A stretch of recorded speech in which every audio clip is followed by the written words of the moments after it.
Welcome to day 3 of the 12 days of Christmas. Today, we're jumping into the 3 biggest mistakes I see CEOs make in their business.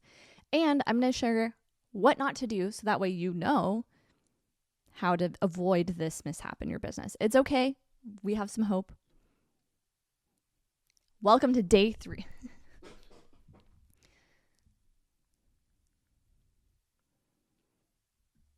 Welcome to day 3 of the 12 days of Christmas. Today, we're talking about the 3 biggest mistakes I see CEOs make in their business.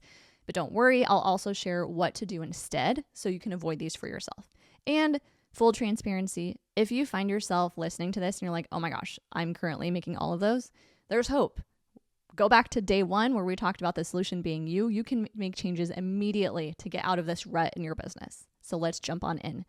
Number 1 mistake I see CEOs make, they do not take radical ownership. This is huge. And what I mean by radical ownership, I mean on the sunniest of sunny days, it's saying, hey, we did a great job. Yes, I'm the captain of the ship. I'm maybe partially responsible, but if you have a team, you're sharing and celebrating with that team. You are celebrating them. You are calling them out. You are giving them rewards, high fives, whatever they need. It also means on the shittiest of days, the biggest mistakes, the blunders that happen in business, doesn't matter if the tech went down, doesn't matter if the Wi-Fi went out, doesn't matter if your person had a misunderstanding. It all starts and stops with you. And I see a pattern with leaders. This is not just small business owners that I work with, which, by the way, small business is under 500 people, and I've worked with multi-million-dollar business owners, so small has a pretty big range. But all that to say, there's a common theme with really effective leaders, and it's this: they own their shit. Because there's no point in going back and forth and talking about the economy or the algorithm or how the tech didn't support XYZ thing and now their client is suffering or getting delayed response because of it. We own our shit. We have an opportunity to own our shit, and it doesn't mean that that stuff doesn't happen. That's not what I'm saying here. I'm just saying at the end of the day, we recognize that as a business owner, to be successful, let's flip it on its head. To be successful and not make these 3 mistakes, you own it regardless and you make it right. Okay? Mistake number 2 I see is CEOs are unclear of where they are headed and why. And yesterday on day 2, we talked about how important it was how successful CEOs know where they're headed and why. And that point is so important. I'm bringing it back today. Those that don't know where they're headed and why, it is very hard to follow. Imagine, if you will, you're hiking and maybe it's a pretty difficult hike. Imagine if you didn't have all trails. Imagine if it wasn't a popular trail that was already carved out for you. Imagine if you had a group of people following you. Imagine if you didn't have a compass or a cell phone, how difficult all of those things would be.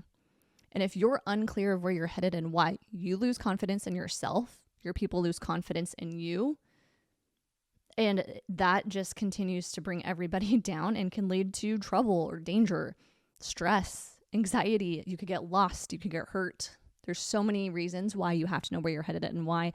And I find those that really struggle to lead effectively and grow their business, not just like make more money, but maybe they want to grow their team, or maybe they want to grow their offerings, or maybe they want to add multiple locations.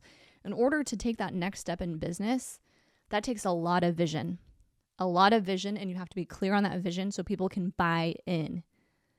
Because the alternative, especially if you have a team and you're not clear on where you're headed and why for yourself, therefore you can't communicate it to your team, what's stopping them from going down the street and working somewhere else? Not much. We talk about how unique it is to be a business owner. We don't often talk about how unique it is to work for a small business. That's a choice. And you and I know there's benefits to doing that. You have some more autonomy. You tend to, depending on the company culture, you can have more work-life balance. You have more impact on the work you're doing, more passion for the work you're doing. But you're competing with people who could easily go work in corporate and make more money and have more clarity on what's expected of them. To me, it's the difference between handing an employee a blank piece of paper and telling them to draw Santa Claus versus having it paint by numbers that you as the owner have outlined, clearly defined, and you hand them a paint kit with specific colors, numbers, and they just fill it in and they go. That's the difference here. Clarity is king. Number 3 biggest mistake I see is they don't have a plan. So picture this. If they're not owning their stuff, they're constantly blaming their employees. They're blaming, oh, the algorithm or the economy or our customers are just needy. Like, we've all heard these kinds of people, right? Oh, things are just so expensive. The costs are just going up. The payment processing systems take so much money. The scheduling system went down. The Instagram didn't work for a whole day and we're going to spiral about it for the whole day. Like, that minded person, do you want to follow them into battle? Because if we're honest, there's seasons in business ownership that can be a battle.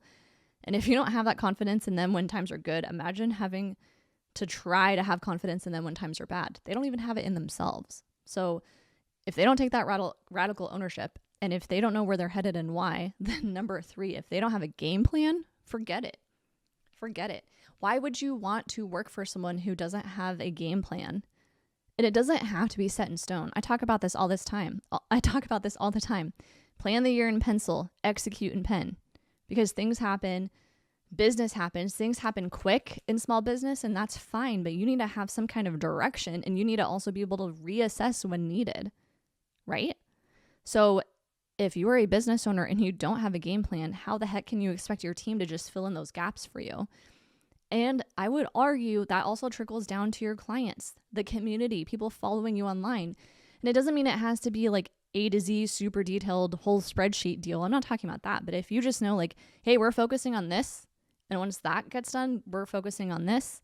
And once that gets done, we're focusing on that. Like, those are the top 3 most important things. As long as you can provide that to yourself and your team, that is a plan. That is a plan. A plan with a purpose. And I think that goes really far.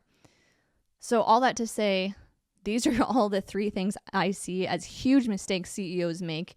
Any combination of the 3, they lead to overspending in the business. They lead to adding random offers because an expert on Instagram or TikTok told them to. They lead to neglecting growth opportunities, even though maybe deep down they want to grow and evolve in a new way. They lead to unhappy patients and clients. They lead to unhappy team members who leave and go work somewhere else. So to avoid all these blunders, here's 3 things you can do instead. Number 1, take radical ownership of yourself and your business and your circumstances. And this is something I've had to learn too. I can have people pleasing tendencies, and if something doesn't go right or according to plan, I can get really frustrated. And in those moments, I want to articulate why it went awry, but really that's a point of weakness for me to justify how something went wrong. And the best thing in those situations you can do is just saying, you know what? We as a business messed up. You know what? Me as a boss, I messed up. Here's what we're going to do moving forward. It is not worth the minutia of hashing out, was that a Wi-Fi thing, or was that a Zoom thing, or was that a FaceTime thing? It's just not working, so let's pivot, right? Like I said, business happens fast. That's a great example of that. Own your shit. Number 2, get clear on where you're headed and why. It's so important. I said it 2 days in a row. So if you didn't take that to heart yesterday, here's your reminder to take it to heart today. It doesn't mean you need to know exactly what you were doing for the next 5 to 7 years of your business, but just have a clear direction you are headed. One word that's coming to mind a lot in our business currently is the word excellence. And it stems from a couple small things happening repeatedly over time. My mistakes too, like all of us collectively making mistakes over and over and over again. And that core word of excellence, like being just absolutely great, providing a great service for you, providing great content for you, providing great leadership to my team, accountability to my team. That word excellence is full embodiment. And by knowing that that word is a focus for us going to 2025, we can break that down into so many different things. That can mean a lot of different things, but that one word gives us a sense of direction. And I would also argue the word excellence doesn't say new shiny toy. It doesn't say create new offer over here because so-and-so said it would be a good idea. It doesn't say spend the next week learning TikTok. Excellence is same but better. So that is what we are focusing on by knowing that that's where we're headed and why my team can then execute on that excellence. I can execute on that excellence. I can also have clearing conversations when they miss the mark and when I miss the mark. See how important that can be? And then that last piece, if you're listening to this and you don't want to be a failed entrepreneur or a struggling entrepreneur, come up with a game plan.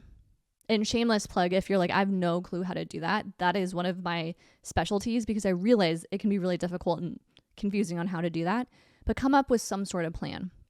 If nothing else, a recipe for your business. This is number 1 priority. This is number 2 priority. This is number 3 priority. This is number 4 and number 5. And if those 5 things get done in a day, a week, a month, and they're done to our standard, here's a list of all the other things we focus on. If you can at least do that for yourself and your team members, everyone will thank you for it. So, Merry Christmas. Happy day number 3. I'm going to catch you tomorrow on day number 4.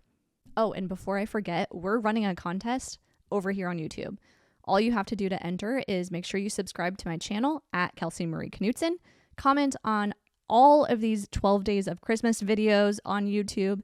And also feel free to comment on any of the December reels that you see posted throughout the month. We're going to put everyone's name in a drawing and select that winner in the new year after the 12 days of Christmas wraps up. So make sure to stay tuned for that. But I just want to remind you, if you win, you have an opportunity to do some 2025 planning with me, a business coach, and you get to come guest on the Get Shit Done podcast in 2025. So lots to look forward to. Thanks for being here. Hope to see your name entered into the drawing and can't wait to catch you in the next one.